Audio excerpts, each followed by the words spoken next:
Friends, நம்ம இப்போ என்ன பார்க்குறோம் அப்படின்னா மத்திய தலைமை கணக்கு தணிக்கையாளர் சிஏஜி பற்றி பார்க்குறோம். சிஏஜி எதில் வரும் அப்படின்னா பகுதி 5 கீழ் வரும். இதோட விதி பார்த்தோம் அப்படின்னா 148லேருந்து 151 வரைக்கும். ஸோ 148 என்ன சொல்லுவோம்? 148 இந்தியாவின் தலைமை கணக்கு தணிக்கையாளர் பற்றி குறிப்பிடும். அதாவது யாரால நியமிக்கப்படுவார்? இவரே குடியரசுத் தலைவர்னால நியமிக்கப்படுவார். அடுத்தது 149 என்ன சொல்லும் அப்படின்னா சிஏஜியோட பணிகள் மற்றும் அதிகாரங்கள்.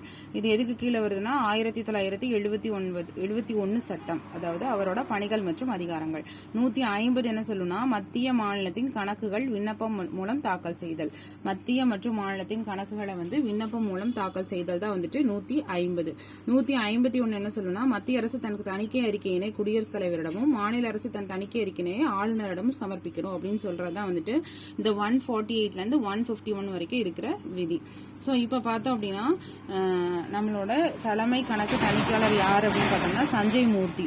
இவங்களோட காலம் என்ன அப்படின்னா 6 ஆண்டுகள் அல்லது 65 வயது வரை. இவங்க பதவி விலகல் கடிதத்தை யார்கிட்ட கொடுக்கணும் அப்படின்னா குடியரசுத் தலைவர் கிட்ட தான் கொடுக்கணும். இவங்களோட பதவி விலகல் கடிதத்தை குடியரசுத் தலைவர்கிட்ட கொடுக்கணும். ஊதியம் மற்றும் பிற சேவைகளின் விதிமுறைகள் பாராளுமன்றம் தான் நியமிக்கும். பாராளுமன்றம் தான் இவங்களோட ஊதியம் மற்றும் பிற சேவைகளை நிர்ணயிக்கும்.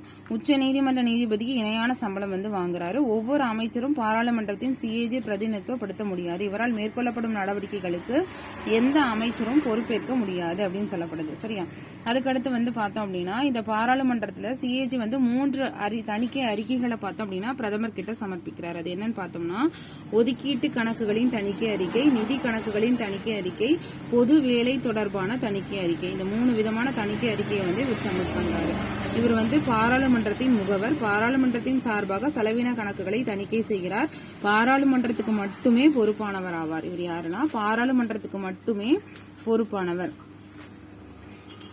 அதுக்கடுத்து பார்த்தோம் அப்படின்னா இந்த சிஏஜி அப்படிங்கறத ரத்து செய்யணும் அப்படின்னு சொல்லிட்டு ஒரு நிறுவனம் சொல்லிச்சு. அது என்னன்னா பால் ஹெச் ஆப்பிள் ஃபை அப்படிங்கிற நிறுவனம் சிஏஜி அலுவலகத்தை ரத்து செய்யணும் அப்படின்னு சொல்லி குறிப்பிட்டிருந்தாங்க. இந்த சிஏஜில பார்த்தோம் அப்படின்னா எத்தனை பேர் இருப்பாங்கன்னா ஒரு ஹெட் மற்றும் 2 மெம்பர்ஸ் இருப்பாங்க. ஒரு தலைவரும் 2 உறுப்பினர்களும் இருப்பாங்க. தேங்க்யூ.